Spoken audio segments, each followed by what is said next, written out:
Now, in a sane world, I would be bringing you reports about how there were mass protests in front of the FBI headquarters in Washington, D.C., showing you headlines from American papers demanding firings and jail times, and bringing you experts asking the question, what did the president know, and when did he know it? But you and I both know we don't really live in a particularly sane world at the moment. Just consider what has happened this past week.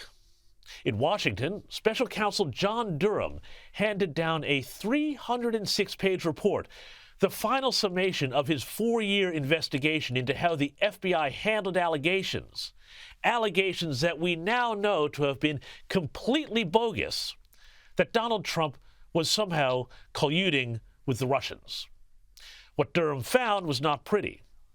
In fact, it's pretty safe to say that in 2016, the FBI conspired with the Clinton campaign and lots of sympathetic figures in the anti-Trump media to push the Russian collusion hoax.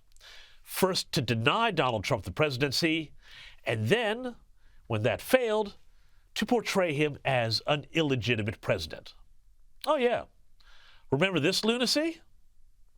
Evidence is pretty clear that there was collusion between the Trump campaign and the Russians. There certainly is clear evidence that there was an attempt at collusion. I think he's crazy. I think he's guilty? Yes. What's he guilty of? I think he's guilty because he knows. What did he do? Well, he's the one who can answer that. I think. No, what is he? You said he's guilty. What's he guilty of? Well, I think he feels that there is something that's going to come out about Russia. Remember, there's money laundering. He knows what the Trump organization has been doing. On a certain level, this is worse than Watergate. Even Hillary Clinton declared that Trump was illegitimate. I believe he knows he's an illegitimate president. He knows that there were a bunch of different reasons why the election turned out the way it did. And even Joe Biden, you'll recall, was in on the act. He's an illegitimate president in my mind. That's it. I think all the talk about impeachment and what the Democrats should do, that's fine. It's theoretical at this point. Let them investigate. Let them subpoena. Let them go to the Supreme Court. He's illegitimate. And my biggest fear is that he's going to do it again with the help of Vlad, his best pal, and we're going to be stuck for 6 more years with this guy. And that is terrifying. It's terrifying. Would you be my vice presidential candidate? Folks, look, I absolutely agree. Hang on a second. The 2016 election was illegitimate? Does that make all those Democrats election deniers? Well, yes, it does, but there is actually so much more that was revealed this week.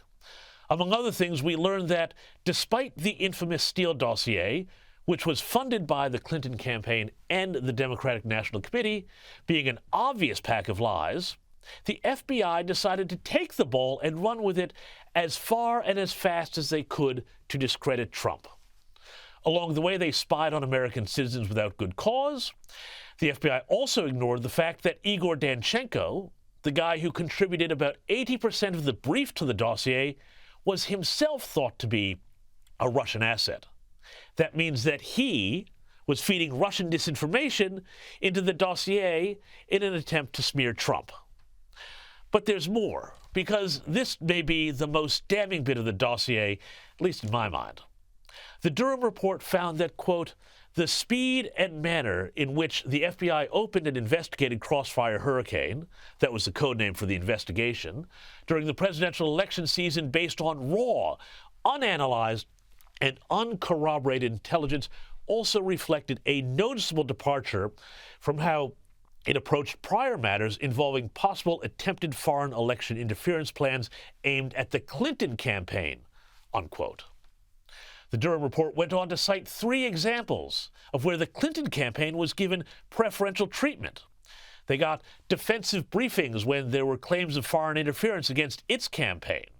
They also saw the FBI wrap up an early look into the Clinton Charitable Foundation before things got too deep.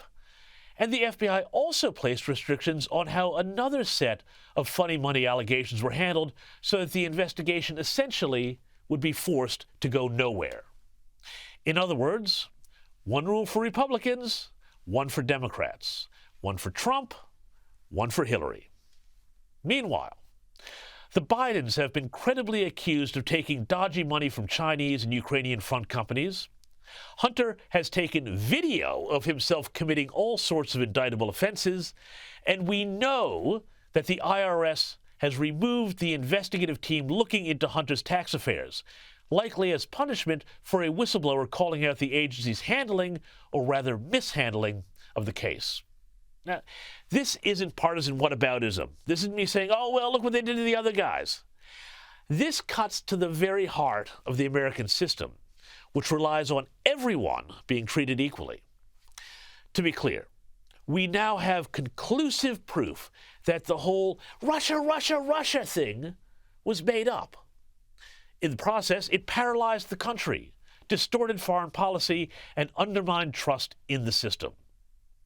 We know that it was advanced by armed bureaucrats at the FBI and other so-called alphabet agencies who, along with an all-too credulous and biased media, decided it was up to them to protect America from Trump. And it now looks very much like federal law and intelligence agencies have become the Democrats' de facto secret police, protecting the left while hounding conservatives. If you've been watching the show for any length of time, you have seen this trend. We know the feds are slow-walking an investigation into Hunter Biden, and that the Biden campaign colluded with the CIA to put out the lie that Hunter's laptop was somehow a sophisticated piece of Russian disinformation. We also know that in the U.S., Catholic churches that say the Latin Mass and school board meetings where parents object to biological males in their daughters' change rooms have come under federal scrutiny for being forums for potentially dangerous alt-right ideas. This, I have to say, is not the America I grew up with or which I was taught to revere. This is a banana republic.